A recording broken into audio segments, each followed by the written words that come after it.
Добар ден и секој добро, Силвана Павловска и програмата Во фокус со Силвана Павловска. Оваа програма се емитува од Мелбурн, Австралија. Денес избравме неколку вести, статии, кои што се од значителна природа и сакаме да ги споделиме со вас. Првин ќе почнеме со статијата на Наташа Котлар, која што пишува вака.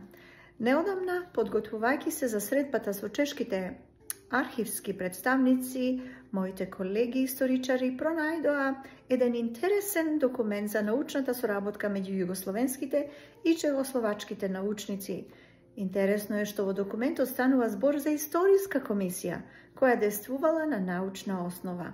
Ова го спомнувам заради постоењето на актуелните историски мешавити комисии, добро платени, а формирани на политичка основа.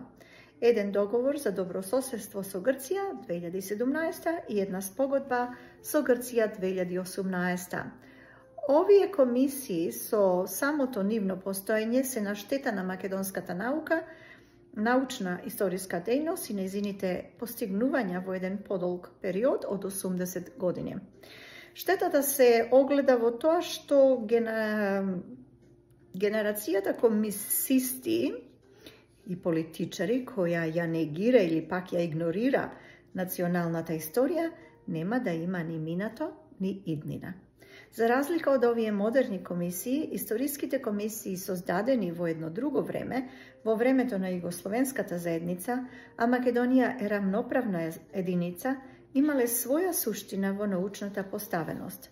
Така, во пронајдениот документ, што датира од 1987 година, станува збор за рамноправно и научно учество на македонските представници во историска комисија, преку која требало да се популаризира и афирмира македонската историска наука и историјата на македонскиот народ пред пошироката светска јавност.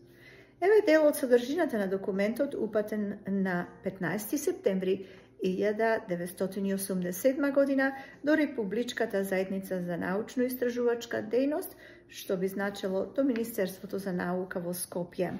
Цитираме. Предмет.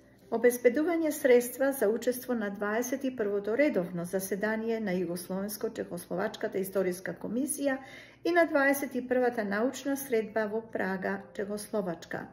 Југословенско-чехословачката научна соработка, што ја остваруваат заедничката Југословенско-чехословачка историска комисија, континуирано се развива 21 година и постигнува се поафирмативни резултати во проучувањето историјата на југословенските и чехословачките народи. Југословенскиот дел го сочинуваат по еден научен соработник секоја република и покрајна. Социјалистичка република Македонија ја представува научниот советник доктор Орде Ифановски. Македонија посебно е заинтересирана за понатамошна соработка затоа што преку неа предисточните земји и светската јавност непречено ја популаризира и афирмира македонската историска наука и историјата на македонскиот народ, која што од некои странски историографии се уште се својата. Заседанијата и научните средби се одржуваат неизменично во Југославија и Чехословачка. Овогодишното собрание и научна средба се одржува во Прага. Главната тема е посветена на формирањето на независни држави кај југословенските и чехословачките народи по Првата светска војна. Истата се одржува од 12 до 16 октомври.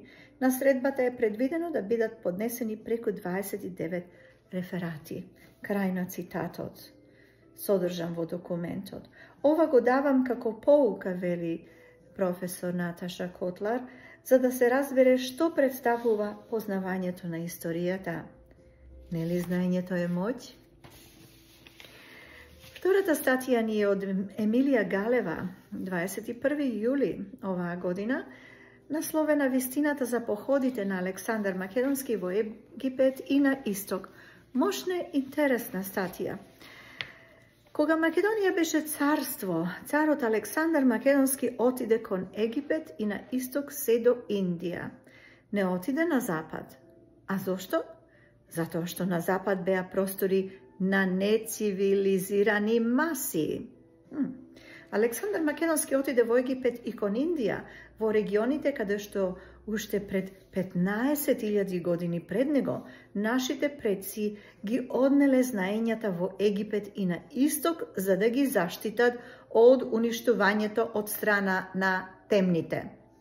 Александар Македонски, велат, ги правеше тие походи за да го шири светлото знаење и за обединување на светот според тие светли принципи.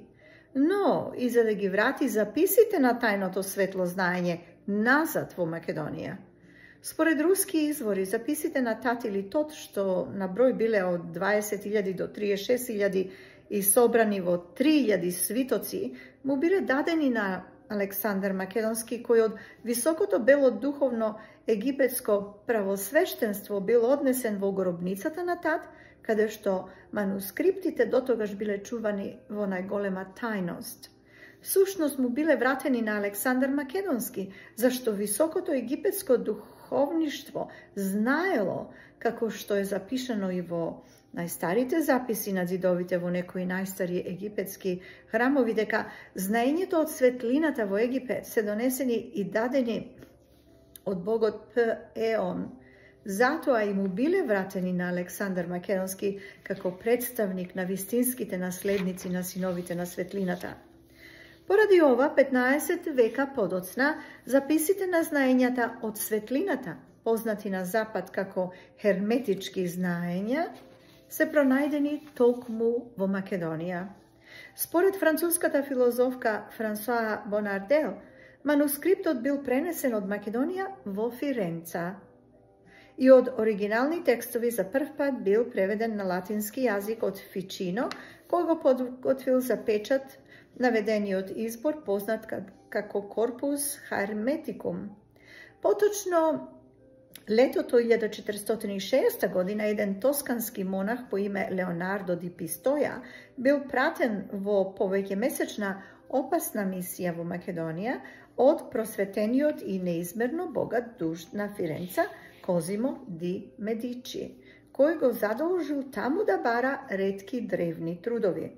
Леонардо ди Пистоја навистина успеал да ги открие книгите во Македонија, а во нив се содржало знаење припишувано на самиот Тат. Денес мал дел од тоа знаење е познато на Запад како смарагдни таблички или таблица на Хермес. Тоа се западни преименувања и наслови, зашто оригинално тоа се знаења на Тат или Асклепеон.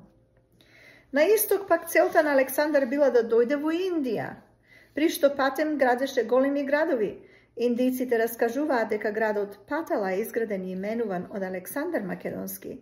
Раскажуваат и дека од малите државички тој ја создал и го дал името Индија. Најверојатно знаејќи дека таму в Индите 12.000 години пред неговиот поход се населиле во Индија од неговата татковина и каде што дури според некои денешни западни проучувачи, македонците в Индија го однеле ветското знаење. Затоа крајната цел на Александар му била да стигне до тибетанските манастири и да го врати ветското знаење во Македонија, во што не успел поради ненадејната смрт. Но и не е страшно, зашто тоа знаење е тука, запишано е во нас, македонците, во нашата ДНК, па затоа денес ЕУ и незиното друштво сакаат да не декодираат, репрограмираат, бришејќи ни го јазикот, името, сеќавањето на нашата длабока исконска историја. Ова е извадок од рефератот Македонија антипод или антидот на фашистичка ЕУ на Научна академија, Македонија наспроти европските политики на Институтот за македонско обединување Прилеп, одржана на 7 април 2024 година во Прилеп. Се спомнува тука дека царството на Александар Македонски траело од 334 до 323 година пред нашата ера. Тоа беше статијата на Емилија Галева, вистината за походите на Александар Македонски во Египет и на Исток. Следи сега фалсификатите на БАН и македонската вистина. Колумна на Ацо Крстевски. Ацо Крстевски пишува: историјата, како и секоја наука, се темели на вистините и проверливи извори. Незината мисија не е да ја потврди нечија желба, туку да ја открие вистината за минатото. Затоа секое прекројување, прикривање или присвојување на историски факти е директен удар врз науката и врз самосвеста на народот. Бугарската академија на науките или БАН во последните 150 години стана школски пример за систематизирана злоупотреба на науката во служба на политика. Наместо верификација на извори, контекстуализација и критична анализа, БАН применува фалсификација, селективност и идеолошка интерпретација. Целта на оваа колумна е да ги прикаже механизмите преку кои БАН спроведувала и се уште спроведува фалсификати, особено на штета на македонскиот народ. Преку анализа на независни извори, научни дисциплини и конкретни примери, ќе покажам не само дека постои фалсификат, туку и како е изведен, со какви методи и со какви последици. Ова не е текст за ширење омраза, туку повик за научна одговорност и историска вистина. Без оглед колку таа вистина е непријатна за некого, таа е неопходна за секое достоинствено општество, зашто вистината, колку и да се брише, секогаш излегува на виделина. БАН не е само академска институција, туку државен инструмент на бугарската политика уште од своето основање како бугарско книжевно друштво во 1869 година. Особено по создавањето на бугарската екзархија, БАН станува центар за ширење на бугаризација на македонското културно наследство. Во текот на 20 век, таа активно работи за објавување така наречени научни дела во кои Македонија се прикажува како бугарска територија, иако сите независни извори сведочат за нејзина посебност. Ракописите од македонските манастири се собрани, препишувани и објавувани во Софија со изменета содржина и авторство. Типичен пример е академик Љубомир Милетич, кој истовремено собирал и преправал материјали. Светите Кирил и Методи прикажани како бугарски просветители, иако сите извори од Ватикан до Византија ги опишуваат како мисионери од Солун со јазик близу до македонскиот. Цар Самуил бил представен како бугарски владетел, иако битолскиот надпис, византиските хроники и народното паметење зборуваат за македонски цар. Григор Прличев и Крсто Мисирков се прогласени за бугари, иако во своите дела јасно искажуваат македонски национален идентитет. Преправени архивски материјали и ракописи од Македонија се објавуваат со изменет јазик, наслови и коментари. Ова не се научни недоразбирања, туку свесна и долгорочна стратегија за бришење на македонскиот идентитет. Но македонскиот јазик има своја структура, традиција и историја. Глаголските форми, членувањето и архаичните елементи сведочат за самостоен развој. Говорот на Кирил и Методи бил солунски и задржува форми сочувани до денес само во македонскиот јазик. Лингвистите Селишчев и Шахматов уште во 19 век запишале дека македонските дијалекти се јазично самостојни. Дури академик Милетич признал дека говорот во Охрид не личи на бугарскиот.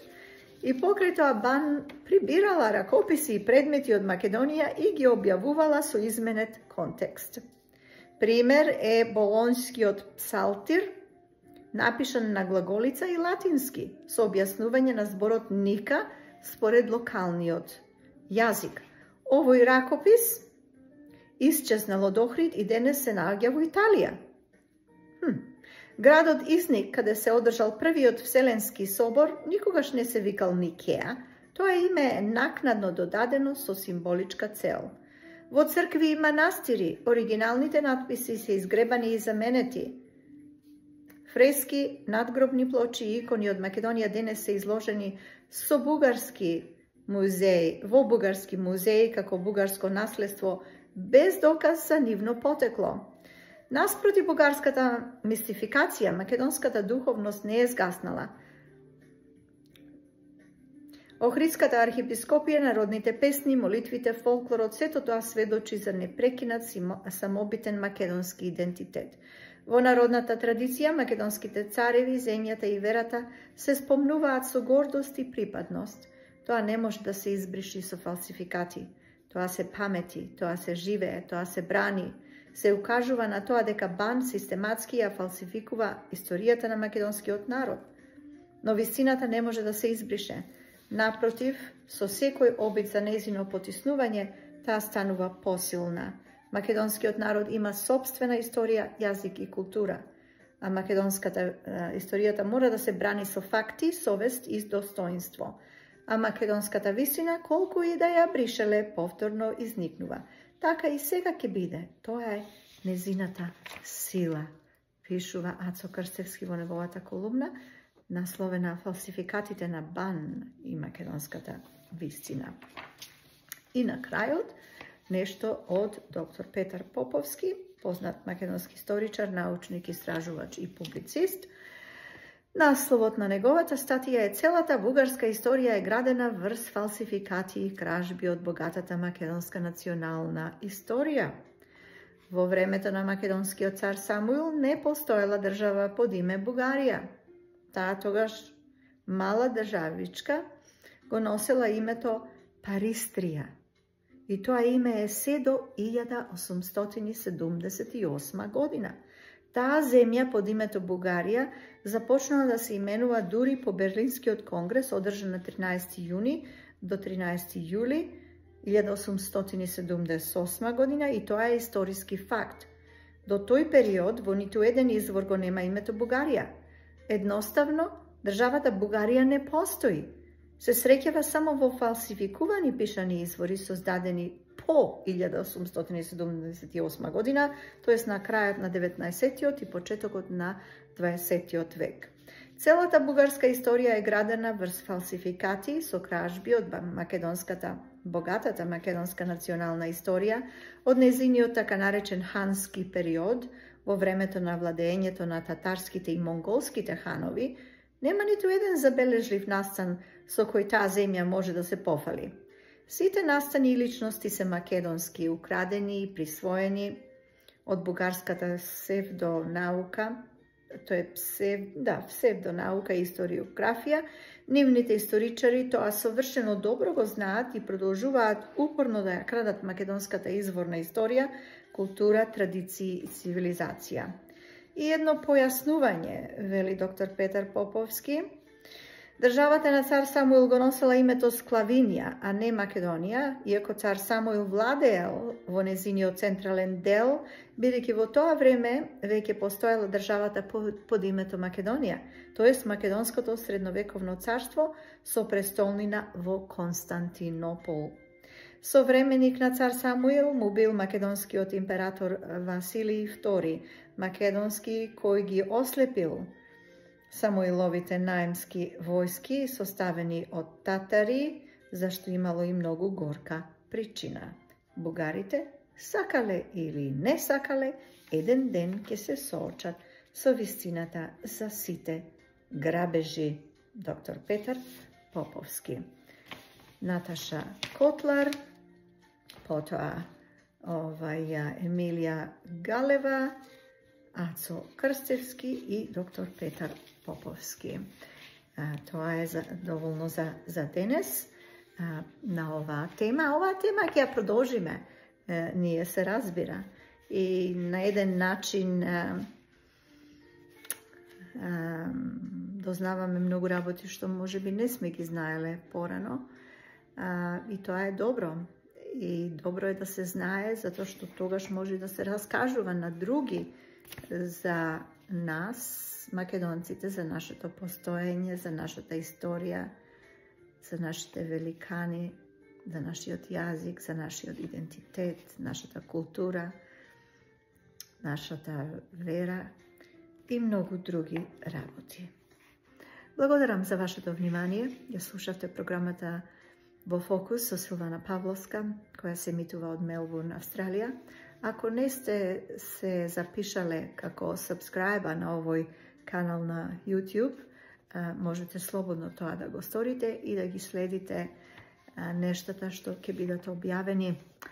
А во кратка иднина се надеваме дека исто така ќе имаме и неколку разговори со видни личности околу многу прашања битни за нас како македонци и нашата татковина и многу други нешта. Благодарам, се слушаме следниот пат. Пријатно!